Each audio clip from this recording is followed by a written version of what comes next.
Hi, I'm Ariam, and this is my vlog for level 6 of the Earth Kingdom in the Four Nations Readathon for January of 2026. So, what is this Readathon? So, if you don't know, this Readathon is basically you train to be the Avatar, and you go through uh, all of the nations, obviously, and you train for 10 levels, and then you have to master two more skills and become part of a few groups. And when you finish all of that, you become the Avatar. And this readathon happens twice a year. I forgot what the other one says, but the first one is January. And I started it last time it happened, and I got through levels 1 to 5 of the Earth Kingdom.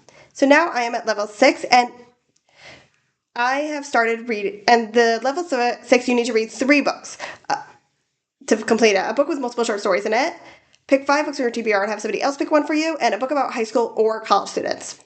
So I started with the book about high school or college students.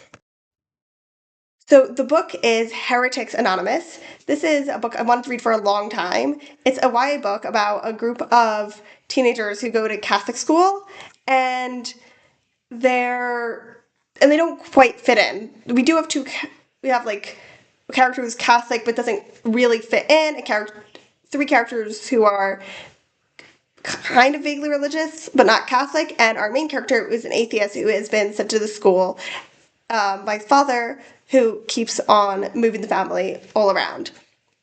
So I am really enjoying this book. I'm 133 pages in, and I am really enjoying it. At the same time, I do have some complaints. Like, our character falls in love with another character really quickly, and I did not enjoy that at all, how quickly he falls in love with her, but I feel like as I get older, the easier I find it to ignore these things. So there is that. And then I have something which is both good and a complaint, which is that there's a Jewish character, and on one hand, the author obviously does not understand Judaism at all, and on the other hand, she understands this more than most non-Jews do. So you know what? I'm going to give her brownie points for that, and I'm going to ignore the fact that she doesn't really understand it, because you know what? She tried. She tried, and that is worth so much. Other than that, the book is going pretty much how I had expected to go. And I like that. I wanted to read this book because I expected to go a certain way. And so yeah. So yeah, I'm really, really enjoying it. Hello. It is not December, it's January 4th. And I am on page 281 of Heretics Anonymous, and I'm really enjoying it. There was a hot second there where I thought I was not going to enjoy it because it switched to what felt to me like that the author wasn't really looking at it like through a Catholic lens. Not that I'm Catholic, but it felt like an outsider looking in. But at the same time, I was thinking maybe because they're teenagers. I know as a teenager I would enjoy it much more because I would have had less nuance in my brain, right? And then the author did. She put that nuance in, and yeah. But it was a hot second. And yeah, I'm also really enjoying this book, but it's also making me realize how far I am from not only who I was as a teenager, but also like being a teenager in general. Like, there's the situation that happens to this character, and it's a very not good situation. And he understands, and he goes kind of off the rails. And I was reading it, I was thinking about, like, as a teenager, I would have totally understood him. Like, I would have probably done something even crazier. But, like, as an adult reading it, and, like, I was in a very, very similar situation to what made him go off the rails literally the other night. And did I act perfectly calm and everything? No, obviously not. But I just can't relate to the going off the rails anymore like I did as a teen, which is very, very interesting. Like, also today at work, we had a new person come in, and she has a lot of knowledge and stuff, but she's also 21, and you can kind of, I don't want to, and you can kind of like see the difference in like she has less life experience, and people think I'm mean when I'm saying that, and I'm not being mean when I'm saying that. Okay, what I'm trying to say is, like, there is a difference you can see. Like, you can also see it. Nobody thinks it's mean when, like, I say you can see, like, a 40-year-old has more life experience than me and more knowledge in the world. But, like, yeah, I don't know. It's still there's still differences. In some ways, I feel like a 20, 21-year-old is closer to a teenager than mid-20s. But obviously, it depends on the person, nuance, whatever.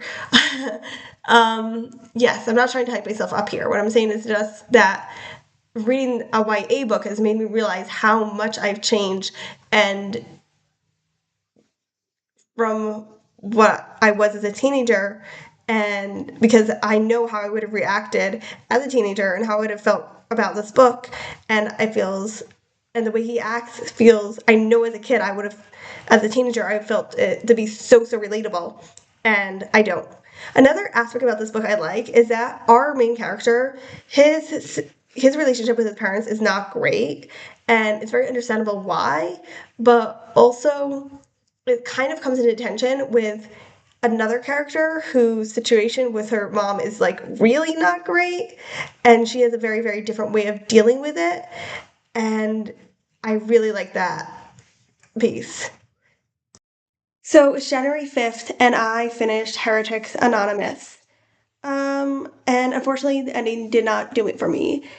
This was never going to be my favorite book or anything. I wasn't, like, gagging over it, but I was quite enjoying it, and I did not like the ending. So I didn't like the ending for a few reasons. Let's put them actually to two reasons.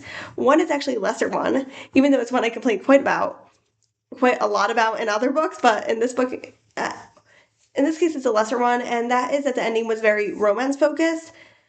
As I said, wait 1 second, I need to let the cat out.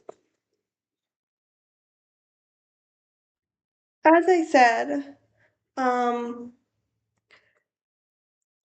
I did not like the insta love, but I couldn't ignore it. And at some point, Michael and Lucy do get together, but it seems very natural. But the ending, like, it makes sense. But the ending, oh, he's sitting next to the heater. The kitty cat is sitting next to the heater. But the ending was very romance focused, and that's just not for me, right? Like, there's nothing wrong with it, but it's just not for me. Now, the thing I really did not like is, well, I'm going to start this with a minor complaint because it really annoyed me, and it definitely added to why I didn't like this ending. And that complaint is, remember how I was giving the author brownie points for knowing stuff about Judaism? Well, I'm taking them all away because apparently she's Christian and she does not know anything about the Bible. Okay, I'm not anything, but she mixes up the how do you call it? The chronology. And it's not even a chronology where it's like, oh, this book takes place before this book, but it's put after that. Like, it's not even a chronology where book Y takes place after book X, but it occurs before book X, or a chronology where it's like in the same book you have different stuff happening and it's not written in chronological order.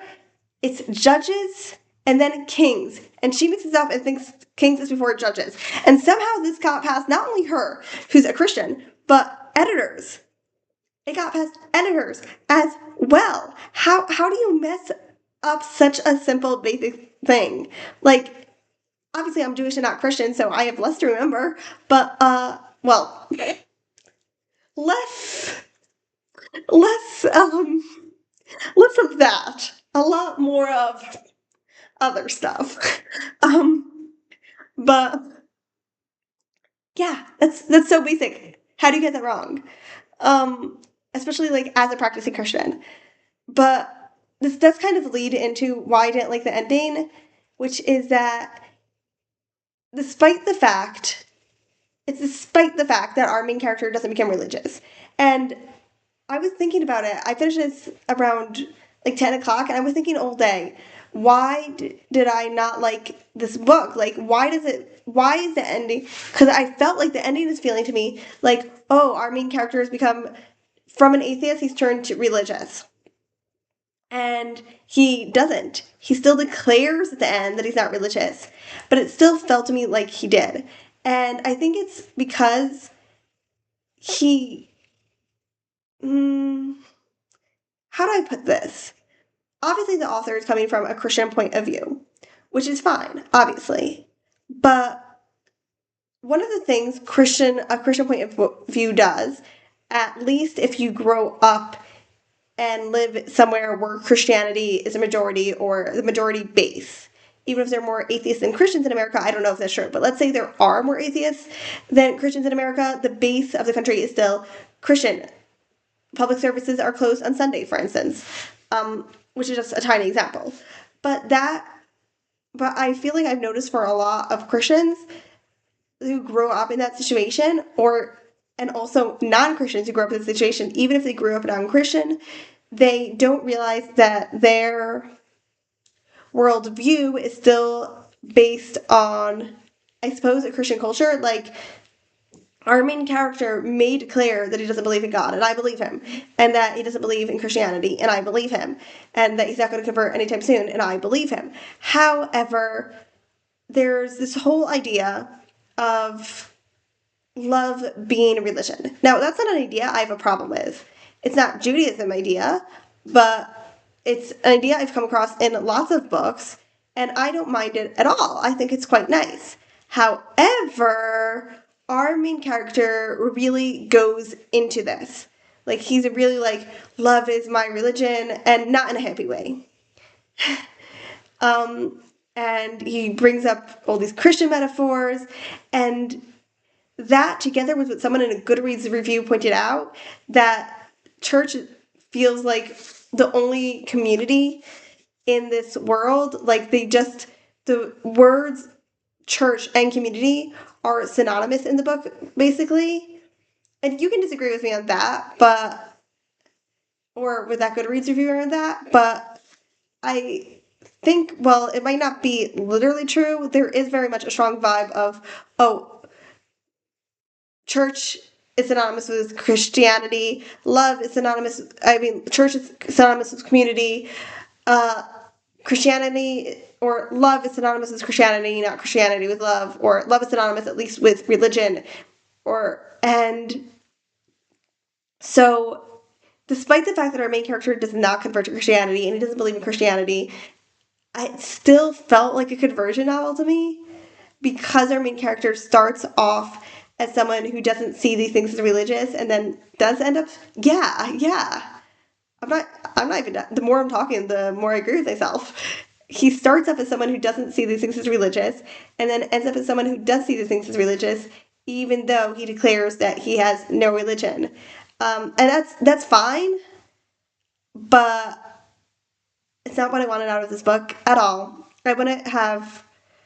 I am not Christian. I am not interested in reading things where people get closer to Christianity. There's nothing wrong with those books, but I'm Jewish, and oh my god, there is a history. So, yeah, do I hate this book? No. Would I recommend it? Not to Jews. To Christians or to people who are not Christian but um, don't have a bad history with Christianity? Yeah, and actually I saw a lot of people who loved this book who did have a bad history with Christianity. So maybe for those people as well. But yeah, this book was very much not for me, and I did not like the ending. And it was just the ending. It was for me until the ending. I mean, obviously there were points that I pointed out that weren't for me, but that ending. I'm not even mad. I'm just disappointed. Like, yeah. I'm not meaning it as like the stereotypical sentence, but there have been books where I've read, like, the ending, it just made me so mad because I'm like, why did you ruin such a good book? And this one I'm just like, oh, that's where we were going. Well, anyways, I've talked for 8 minutes about how disappointed I am, so I should leave this book behind and move on. So it's a day later, but I want to add some stuff because I've had more time to think about it.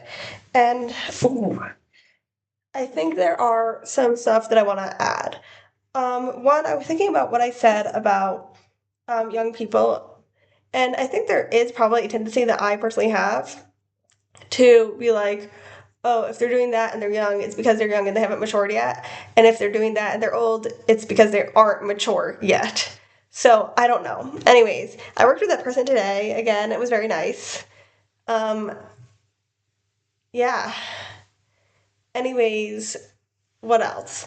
The other thing I wanted to say is about the church's community thing. Like, it's not wrong. Church is community, right? But it's not the only community that exists. And I think what that person for Goodreads and I were trying to get at is that the book made it feel kind of like church is the only community. Now, I have much less of a problem with that than love equals religion thing because um, our main character moves around constantly, so he never got to experience other community, right? But I mean, I do think, I mean, you have a Jewish character right there. You can totally uh, add in different types of community other than church. But yeah, the main thing I have a problem with is love equals religion. That really did annoy me. But that's all. I think we can end this vlog and stop harping about that book. Or, well, for one of the vlogs I'm filming this clip, this book, all the clips for this book. I'm filming for 2 vlogs. So if you're on the uh, novice path vlog, then I'm ending the vlog. If you're on the level 6 vlog, then I'm not ending the vlog. I'm actually just going to about to go and film another clip. Feel like I didn't mention that level 6 is university student, which is great because I am a university student. So this one definitely fits me. Because, oh, did I mention that each level has a name? So for like what you gain when you reach that level, and obviously the last level is the highest you can get in earthbending, and then you move on to the next one, which is fire, I believe. Yes, fire. But another prompt for this is to have someone pick to have put out 5 books and then have someone pick one for you. There is a Goodreads group I'm in that does this anyway, so I just use that. And the 5 books I put were Fire, which is actually an Avatar book that wasn't chosen for me, and Break the Pity Kings, Kingdom of Souls, A Dowry of Blood, and the one that was chosen for me, City of the Plague God by Sarwat Chadha. So this is a Rick Riordan Presents book, so it's a middle grade book uh, based on Mesopotamian mythology, mainly, I believe, the Epic of Gilgamesh, and I am 68 pages into it. So we're following our main character, Sik, short for Sikandesel. I really want to say Alexander because it sounds so similar and it's obviously from that name, but it's not. But you can call it for short Sik. I'll look up how to say his name again. I'll next time I film, or I'll just get used to it. Anyways, so I'm still really, really in the introduction part. Like, I'm still in like, oh, they're convincing him that the Mesopotamian. I'm still in the part where they're convincing him that the Mesopotamian gods are real after like the inciting incident happened. So I don't know that I really have that much to say about it. So far, I do like Ishtar. I have always found her very interesting since I found out about the character, how you can be the goddess of love and war at the same time. But and when I found out about her, I think I actually found out about Anat first, who is very similar. Anat is a Canaanite goddess, and I found out there are a lot of goddesses that are love and war at the same time, and I've always found that very interesting. And I've read some other books where authors decide what to do with that. And I always find it very interesting how they interpret it because there can be so many interpretations, and I am really enjoying this interpretation. Then there is Ishtar's adopted daughter, and yeah, I absolutely love her. Our main character, honestly find him kind of boring, which I realize is like a thing lately in a lot of the middle grade I've been reading. I feel like I've been finding the main characters kind of boring. But yeah, that's my update for now. Hey, it is January 6th, and I am on page 166 of City of the Play God. And now, if you've watched any of my vlogs, You know that when I get to the point where I start asking if I should DNF, I should DNF because I end up DNFing anyways, and I should have DNF'd earlier. But I never do that, and that's what's going to happen in this case too. So I did actually almost rage DNF because I thought that. Ugh, wait one sec. The author was saying, oh, there's war, and then there's something that looks exactly like war, but it's not war because it's righteous, and we're right. And I almost rage DNF'd, but I'm reading this on my Kindle app, so I just did a quick check for the words war and jihad, and I did see that later a different character. Oh my god, there's water everywhere. I don't have any hot water, so I was washing my hair in like a big pot in here, and water got everywhere. And every time I think I've dried up all the water, but it's still there. Anyways, I did a search for those words, and I found another character who very much challenged that idea. So I decided to keep on reading. But why am I not liking this really is because, as I said, our main character is not really a character. And the main reason he isn't really a character is because he just does whatever the plot needs him to do. So there will be, so there were times when I was reading, I was like, wait, that's just really out of character with what he just said. Or that's really out of character with what he just said. The thing is, though, this character doesn't have an out of character because there is no character. He is just a plot device for the plot to do whatever it wants. And the same is going now for Ishtar, it seems. Maybe there will be some like secret, oh my god, I had the secret plan all along, and that's why I was doing this. But from the fact that our main character is just a plot device, I don't think that's going to be it. And it's like, and I liked Ishtar, and now my only character left that I like is Bellet, and like Bellet, and let's try to find out how to pronounce that.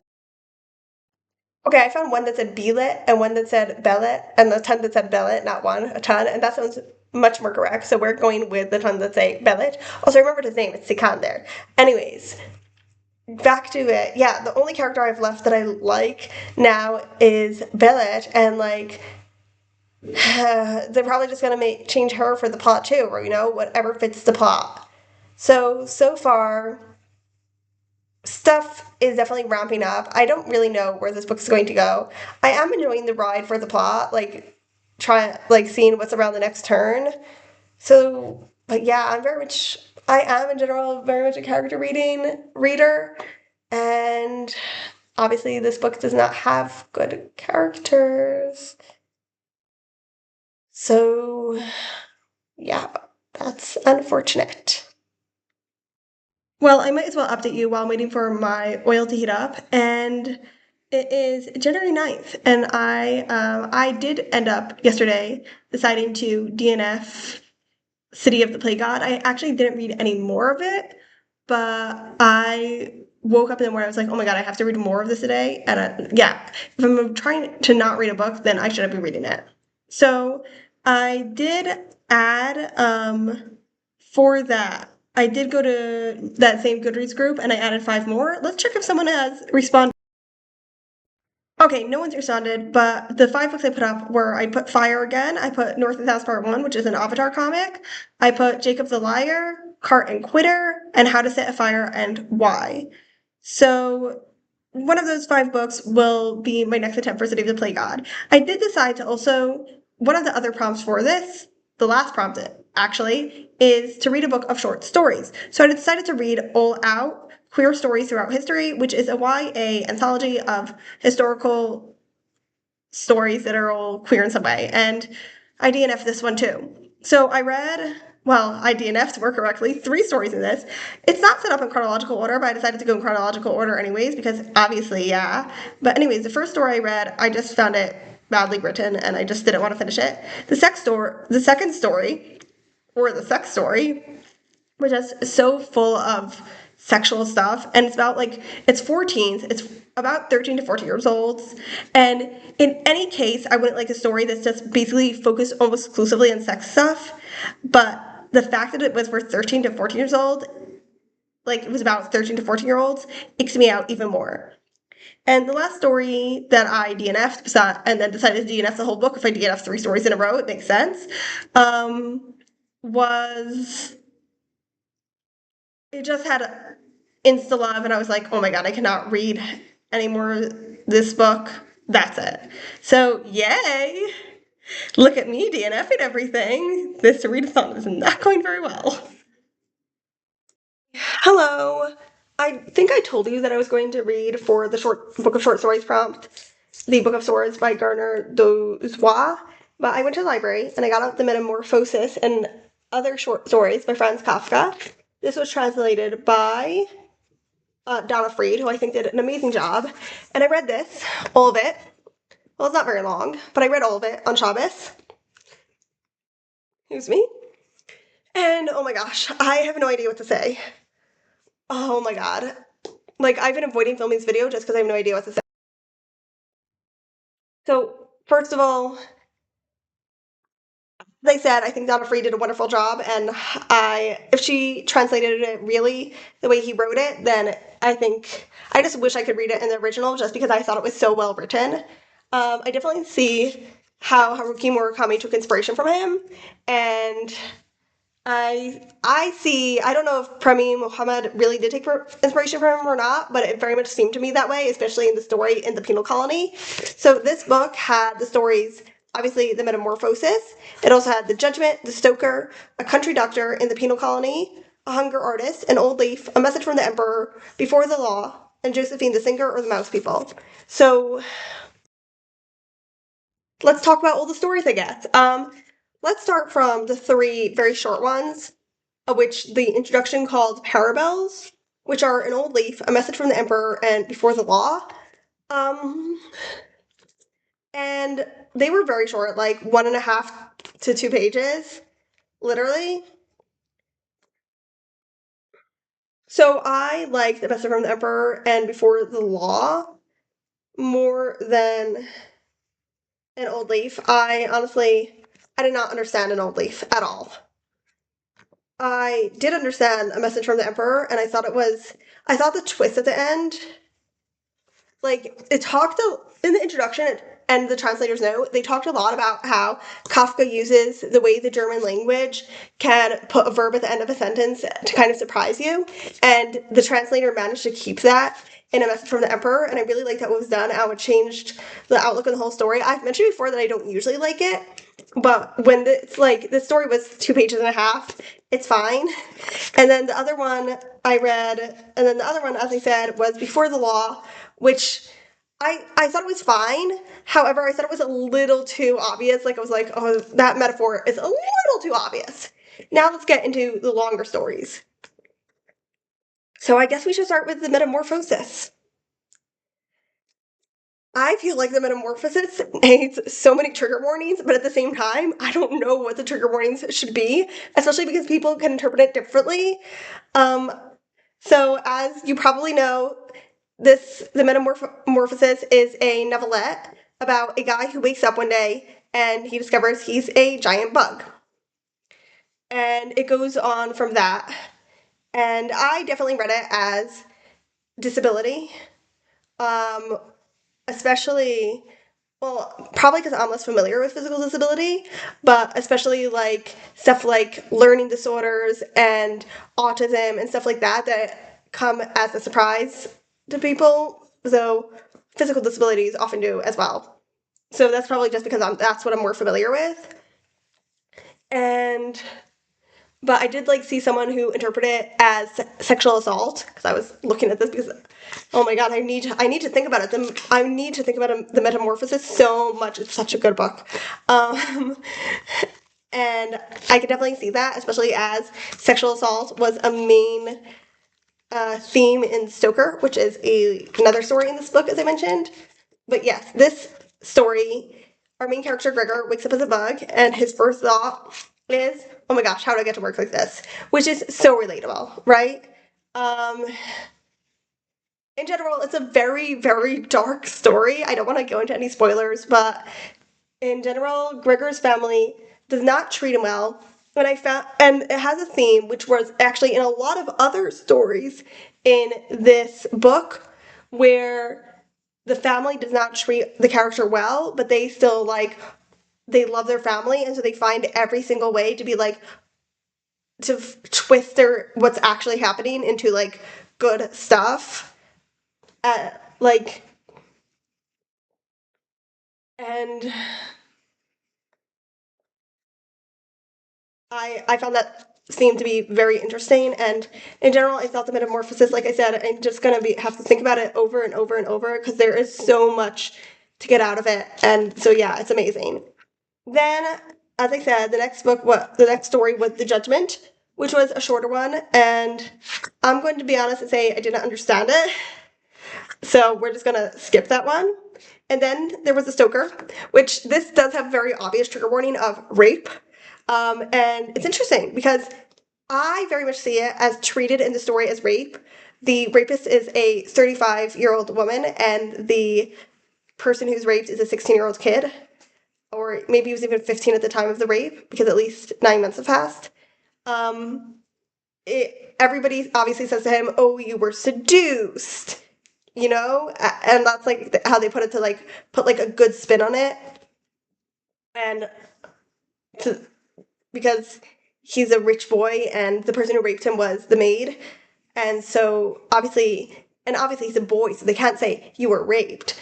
But the rape is described in here, so yes, trigger warnings because there's on-screen rape. Um, and it's very much a rape. It is written very much as a rape. But what I found interesting is when I went on Goodreads to look at it, at the reviews, everybody's like, "Oh, this boy was seduced." Like, we have such a problem, even to this day, saying men can be raped.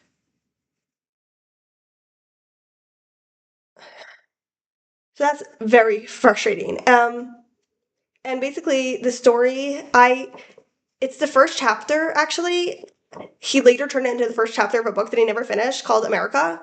And basically, we have this kid who was raped, and the person who raped him becomes pregnant from him, and and so the parents sent him to go live in America. And this short story is basically the first day when the ship docks, and he finds this much older guy who is a stoker, and the stoker is telling him like, "Oh, these my boss doesn't treat me right, and he won't give me my proper pay, and I need to go to the captain and tell him."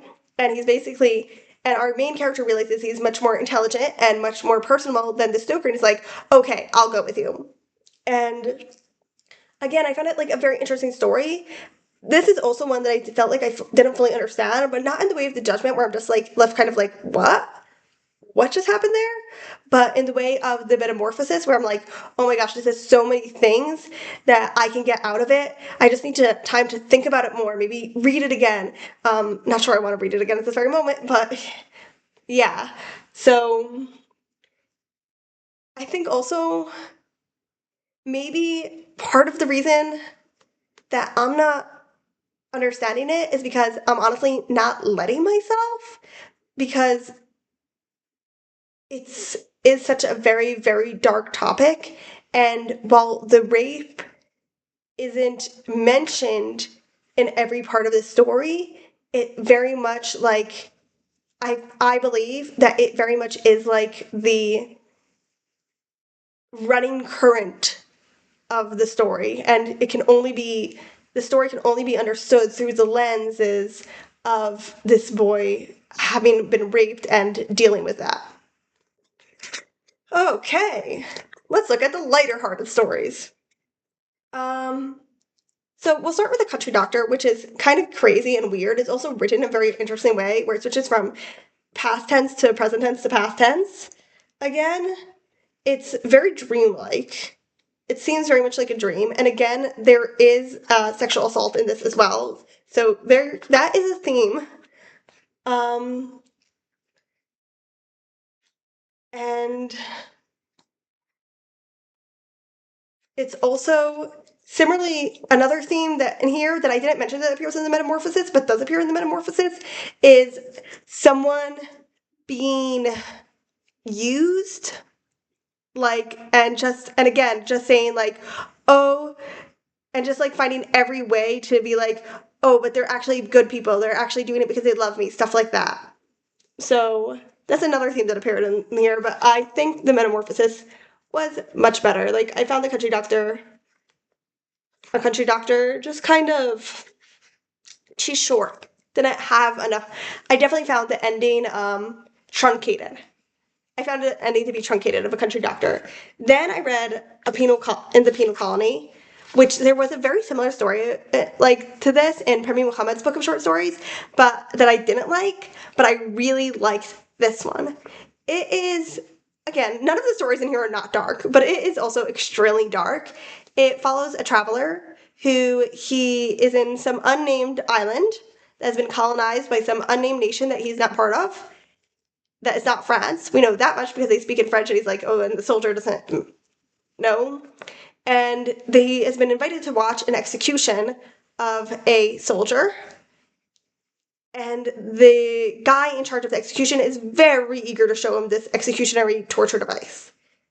And I don't know what else to say without like spoiling the story, but it's basically, I suppose, a story. I don't know even how to say like what the main theme was or anything, but it was very interesting, very well written, and very dark and absurd. I really, really liked it. I think it was actually my second favorite story after The Metamorphosis. Then there was A Hunger Artist, and I am gonna be honest with you, I interpret this as an eating disorder. I do think that there are probably a lot more eating disorders nowadays, but I do not think eating disorders are a new thing at all. Like, I know there seems to be a new thing, but I just think that there are probably just more of them because it's being thin or being the perfect shape is not at all a new thing. Like, you can read plenty of older books and they'll be like, and yes, a lot of older books will be like, oh, she's too thin. But we say that nowadays too, right? We'll be like, oh, someone's too skinny, right? So, but they'll also highly condemn anyone for being fat, right? Like, not older books, but like books from the 1800s definitely will be like, oh my God, that person's so fat.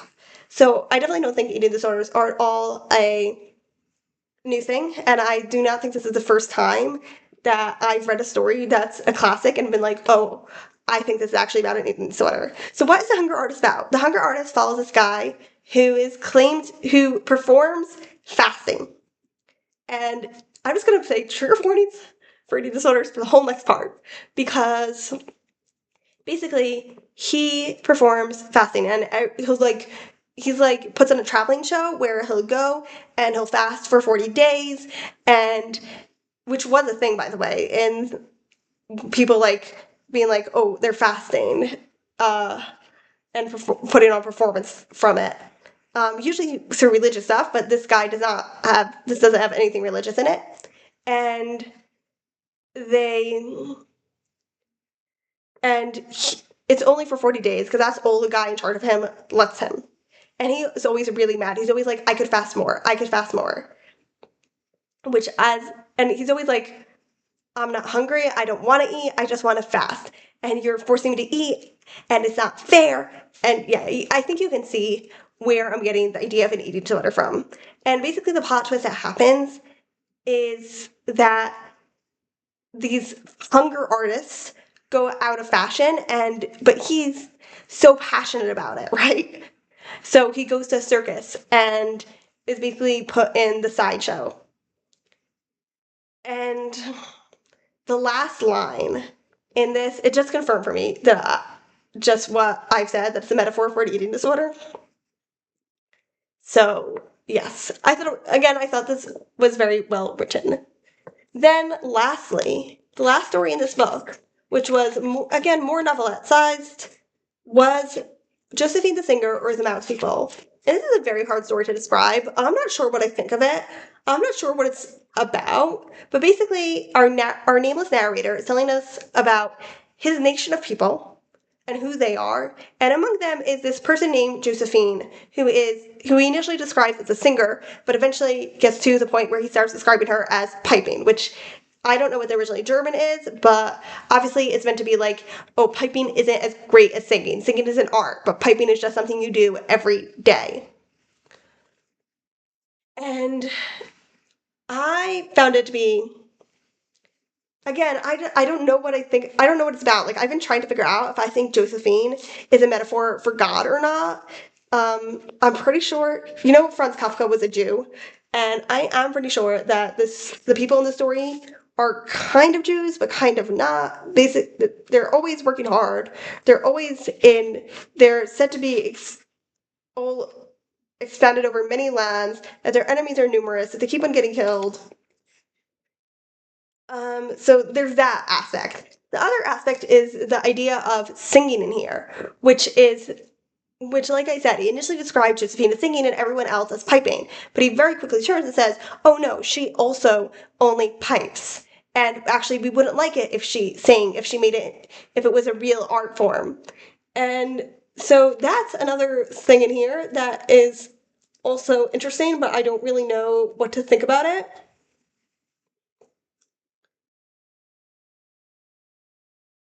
I think I should probably read it again.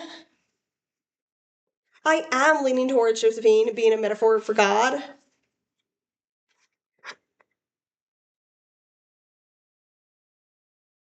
But also,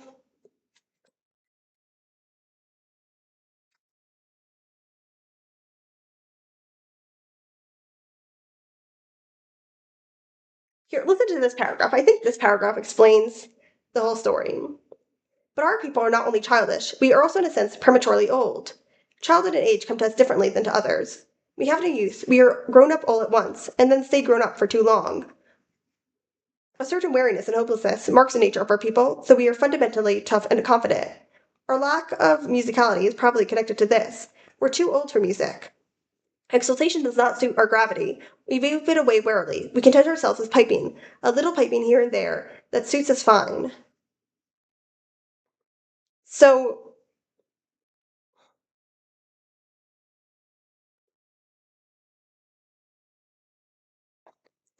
yeah, so it's like, there's, on one hand, this description of the people, and the next, like, the fact that they're actually put off by, or the narrator is saying that they're put off by the idea of, like, a true art. And they just need something to not be a true art. And maybe it is truly because they need something easy and light, and that kind of combines them all. And Josephine, I'm saying is a metaphor for God, wouldn't it be part of them if she could take this something that is light and free and easy and relaxing and make it into something hard to do? An art with a capital A. So, anyways, I really like Franz Kafka, and I want to read everything else by him now.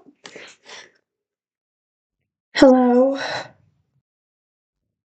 Look, we're just going to stay with this weird black and white lighting because it's getting late and I want to go to sleep, so I don't want to turn on the big lamp. Um, yeah, ignore all the laundry that I need to fold. But I am elated to tell you that out of the 5 books I put up, the book chosen for me was Cart and Glitter by Diana Wynne Jones.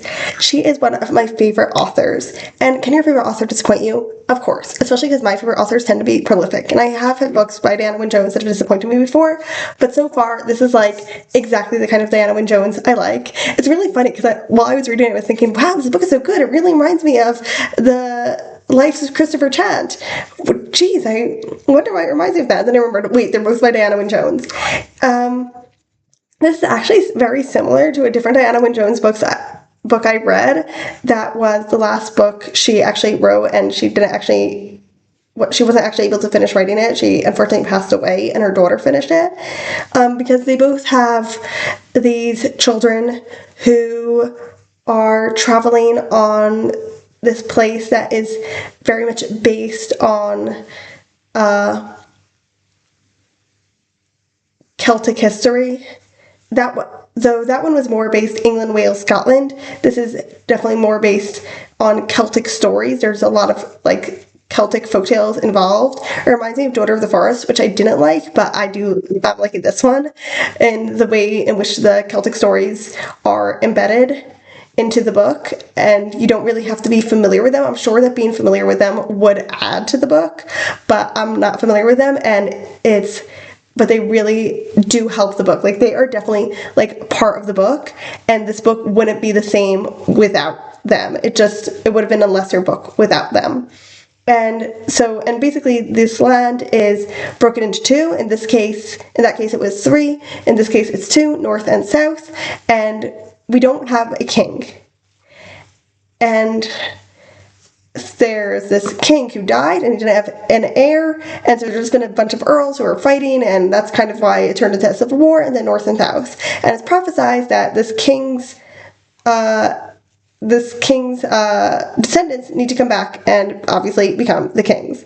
And we're pretty clear on the fact that our main character is the descendant, or at least I think I'm correct about that, but he's not clear on it. So I don't know how much to say, like, that's not a spoiler, because technically what happened was in the summary of this book, but on the other hand, it didn't happen very early on in this book. So now I'll just tell you. Now I'm specifically talking about this book and not both of the books. And so this book is about our main character, who I forgot his name. It's kind of close to Merlin, but it's not that. I apologize. And he is part of a family of traveling musicians, right? So they travel around this country. They play music. They are musicians, but they also like pass messages along, especially in the South, in which the earls are very tyrannical dictatorship. And now the call to adventure has happened, and he and his sister and brother and another character, which is a thing that Diana Jones really likes to do, I've noticed, is have like a bunch of characters that were in the same family and then add like a character who's an outsider, which is kind of funny because she has this one book where most of the books were following the family perspective, someone from the perspective of family, but there is one book where we're following the outsider who comes across the family, and I really enjoyed that. Anyways, we're following them as they continue. Right now, they're not doing anything special, but I have been really enjoying the setup. I do wonder about this book, though, because it's technically the first of a quartet. Now, the thing about Diana Wynne Jones is that all of her series that I can think of are interconnected. Like, you do have to read them in order, or you will be missing stuff. Like, there are some books that you can technically read out of order, but like the second you read them in order, it's like, oh my gosh, there's so much more. And there are some books where it's like, yeah, like her interconnected series are all like, you can read them out of order, but if you read them in order, you'll understand everything so much more. But there's nothing like, I don't think she has any series which is like actually like you have to read it. Like the plot of 2 follows 1 and the plot of 3 follows 2. So, and this is a short book. It's like 222 pages. So, I'm almost like 100. Yeah, I'm almost halfway through, right? Because half of 222 is 111. And I'm at page 94. So I'm almost halfway through. And as I said, I've been really enjoying it. And we do have the setup now. Like, the plot has been totally set up. We have the mystery. We have the call to adventure. Which I guess the mystery is part of, but not all of.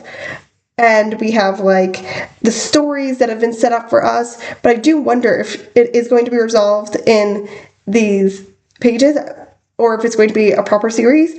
I believe it's going to be resolved because all of the Diana Wynne Jones series that I know of are interconnected. Look at me forcing myself to get stuff done. Like, I do want to do this. I'm just like in that mood where I'm waiting for something, so I don't want to do anything, but I'm like, I don't have enough time to do anything. And I have time. I have like 12 minutes, but I have time to film this clip in 12 minutes, right? And before that was even longer. It was more minutes, but I was like, I don't have time until I convince myself. That's the problem, kind of, don't you think? This isn't even about books, but don't you think that sometimes, I don't know, maybe it's only me, but I do have a problem where I'm like, when I'm waiting, I am in waiting mode, I can't do anything else, and then I convince myself that I have time to do stuff while I'm waiting. It's already, the time has passed, and then I really don't have time, so it's just like this recurring cycle. Anyways, it is December 19th, and I finished Cart and Quitter. And It's interesting because it definitely does feel like the first in a series, and at the same time, the story within it was wrapped up in actually a shorter amount than I thought. Actually 213 pages and not 222. The last bunch of pages is just, like what other books has this author written, etc., etc. Speaking of what other books has this author written, I did think it was very interesting how much, because I've been reading Diana Wynne Jones's books for a long time, like since 4th grade or something. So it's been 15 years. I read a lot of her books, and 16 years even. And it's definitely, because I've read so many of them, instead of comparing this book to itself or comparing it to other similar fantasy books that are like based on Celtic stuff, whatever, I was mostly comparing it to her books. And like not even in like, oh, this is better, this is worse. I was just like, oh, look, this is character's thinking. She always likes her characters to be thinking. Oh, this character isn't dramatic. She definitely stays away from dramatic characters. And more stuff that I mentioned to you in the last update, which I thought was interesting. It's kind of interesting that I do think I made like a one-sided Diana Wynne Jones comparing chart. Gosh, but there are like so many elements. But yes, so this is another Diana Wynne Jones book. So I've like, at this point, because I've read, as I said, because I've read so much of her, I just like every book of hers I read, I compare it to other stuff. I do want to say something though. Even though Diana Wynne Jones is one of my favorite writers, I don't actually like her writing that much because, listen, hear me out. I started reading her in translation in Hebrew, except for Time City, which is different in my opinion.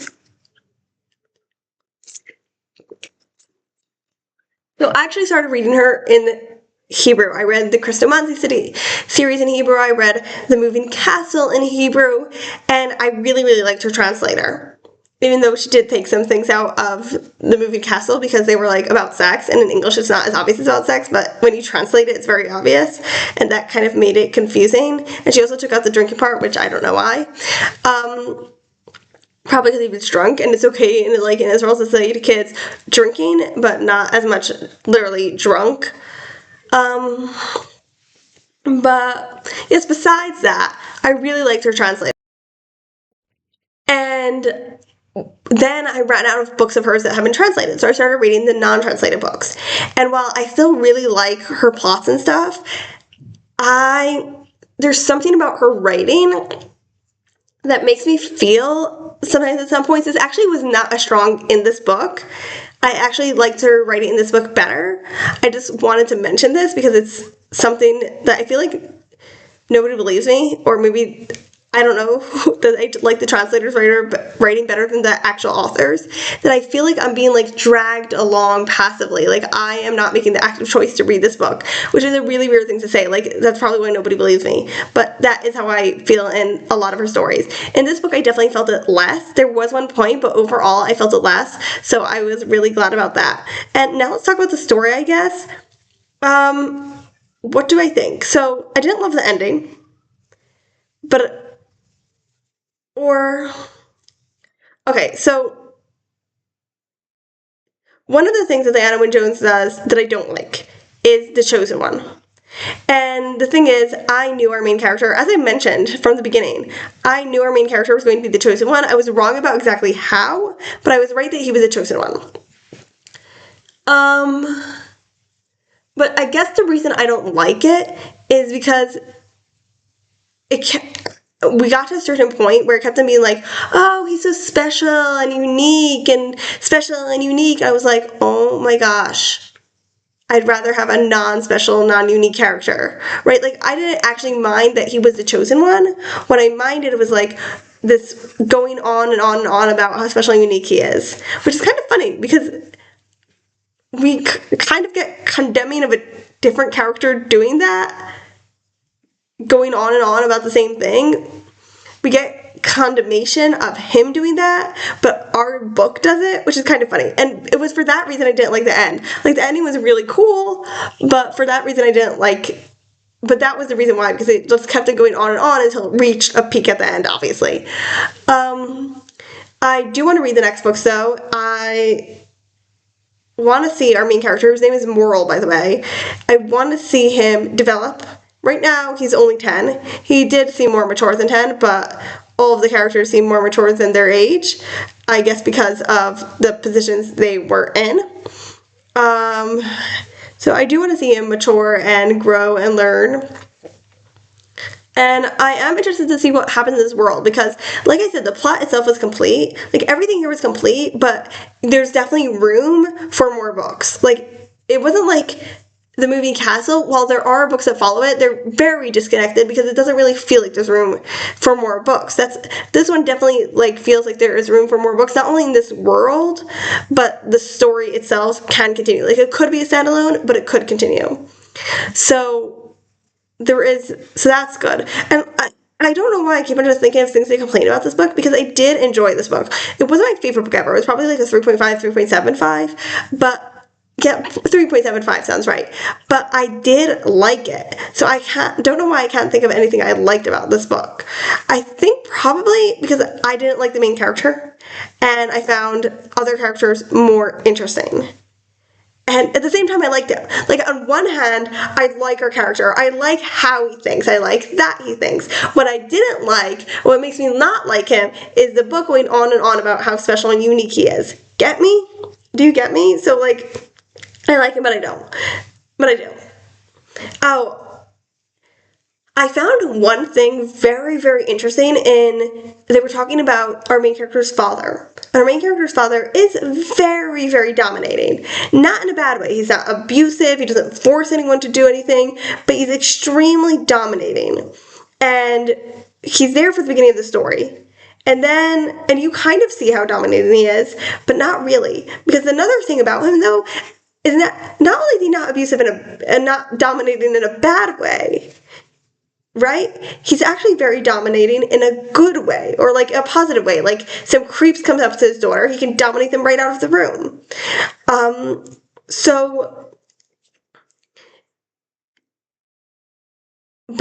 And then at some point, the father leaves for that part of the story, and the characters are talking about settling how they feel different without him there to dominate.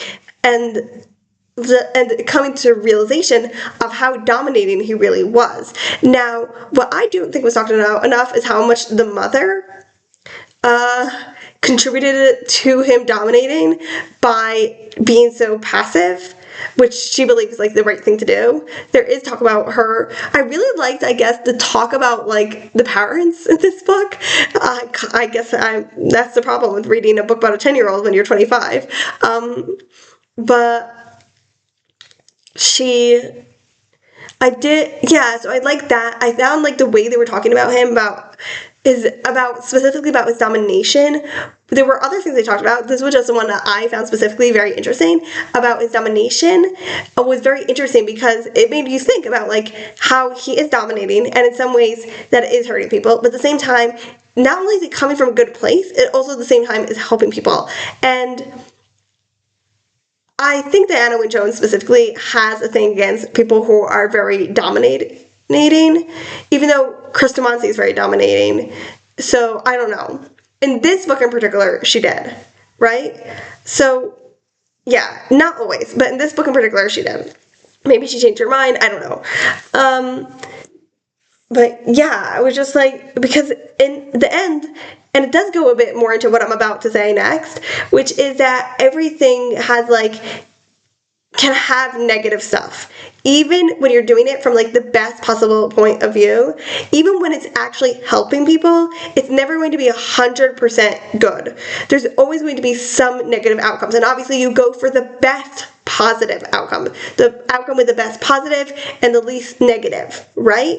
Or you try to do that. But yeah, so yeah, that made me think of that. So that was interesting. And I did find, I don't really want to go into it because it's kind of spoilers, but our main character is thinking about, at one point the mother also goes out of the story, and our main character is thinking about the traits of both his parents, who are very different, and what traits he has of them and what traits his siblings have, and how those traits come out in each of them, and how people receive them because of those traits, how they put themselves across, and how they each have some of the traits, but because it's different combinations, it comes across in different ways, and obviously they're also their own people. And I thought that was also definitely interesting. So yeah, that's things I really did like about the books, and I already mentioned in the last update other things I liked about the books. But this means that I have finally finished level 6.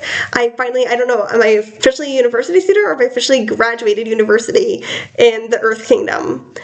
But that means that this is the end of this vlog. So see you!